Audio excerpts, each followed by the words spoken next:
Right, in the 265 cab today, we've got our backup camera, real easy to toggle in and out of that.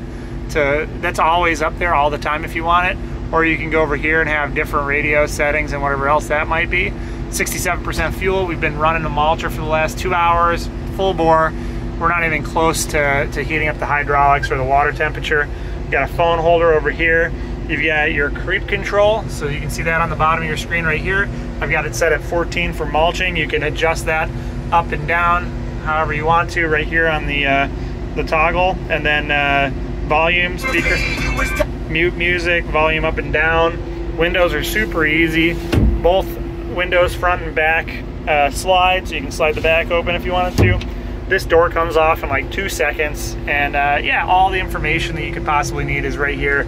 It's a very comfortable place, extremely adjustable seat, heated and air conditioned. I've got my air conditioning running through it right now at 71 degrees on auto, so I don't have to adjust this all the time. I just set it to a temperature I like it at, and that's where it stays. The seat's got all kinds of adjustments underneath it, and it is air ride, and you can set the air ride up and down for your height. I'm 6'4", plenty of room in the toe box. I run this machine for 6 to 8 hours, no problem, very comfortably.